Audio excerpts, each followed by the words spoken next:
Patel, Kash Patel. Let me just go to the tweet because the tweet. I look, it's easy. I'm not just here to criticize for the sake of criticizing. And then there's some levels of criticism which you have to take with more of a grain of salt than others. And I'm not saying Kash is a big fat failure and he lied to all of us and the administration is pulling the wool over our eyes because of this one story. This is sort of like a half-assed criticism, or it's just an observation, because we know that Kash Patel, we all wanted Kash Patel in. He knows where the bodies are hidden or buried, whatever. He knows where the skeletons in the he knows. Kash Patel wrote the book American Gangsters. We love Kash Patel until proof to the contrary. When he said he's going to come in and clean up house and eradicate corruption within the FBI, the bad players, the corrupt ones, the ones who have been responsible for undermining democracy in America, Peter Strzok, Lisa Page, Kevin Kleinsmith. We know who we're talking about and what we're talking about. He puts out this tweet, and I was like, oh my, yeah, get some. Whoever this person is that he's talking about in the tweet. Kash Patel, FBI Director Kash.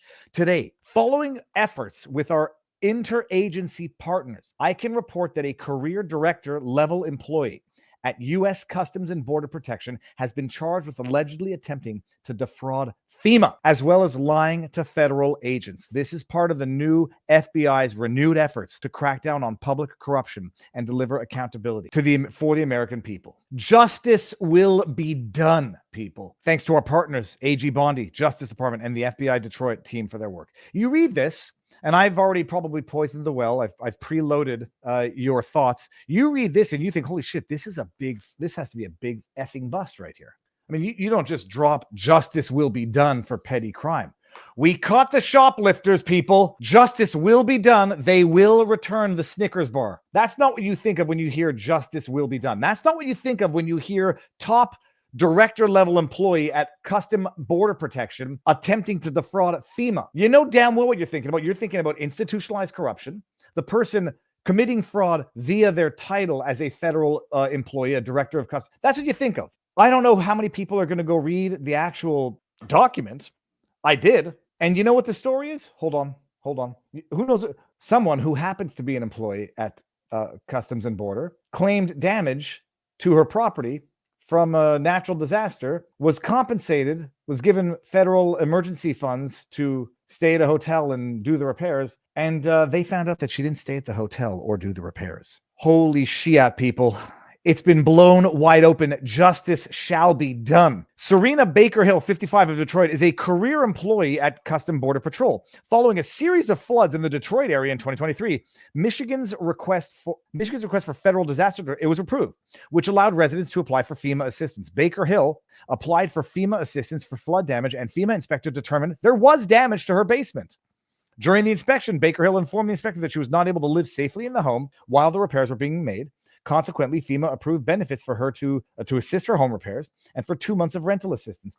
2 months of rental assistance, $4,000 if she's lucky. The approval letter was from FEMA indicated that the rental assistance money was to be used solely to help Baker Hill pay rent and essential utility costs while she was in temporary housing. According to her bank records, none of the FEMA money was used for rental, hotel, or utility expenses. She just took that $6,000. The fact that they don't mention the amount to you is also probably a good indication as to how minimal it was. She took the money. Surveillance video showed her and her husband. They continued to live there after receiving the rental assistance funds.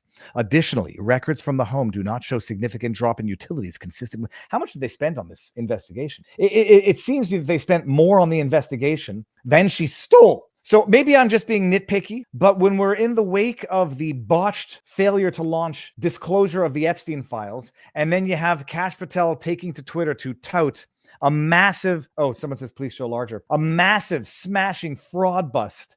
And what you actually have in this is that the woman took FEMA assistance when there was actual damage to her house, and they said stay in a hotel, and you gave her a little extra for that, and she didn't stay in the hotel. She pocketed that $1,000. That's not what we mean by government corruption. That's not even fraud committed in her capacity as a federal employee. You know, if she had collaborated, colluded, conspired with other federal employees to appropriate $1 million on the basis that it would be sent out to Michigonian and then if they didn't and she kept it, that would be fraud in her capacity as a federal employee. This is some woman who had some damage to her property, got some funds, and then didn't want to spend them. She said, I'll tough it out. I'll live in the house and I'll pocket extra $4,000. Yeah, I exaggerated. Big freaking deal. This is not a smoking gun of justice shall be done level, touting your successes on social media, in my humble opinion, but maybe I'm just turning into a cranky critic who, unless he gets what he wants, will criticize for not getting enough. But I don't think I'm wrong. Come on.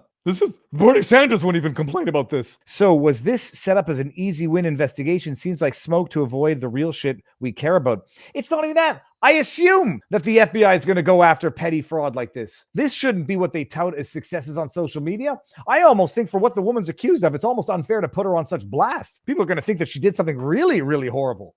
A mild insurance claim? I mean, yeah, it's fraud. Pay it back, interest, maybe some community service. I wouldn't send anyone to jail for that. But like, put her on blast and yeah, okay. Anyways, that's it. That's the story.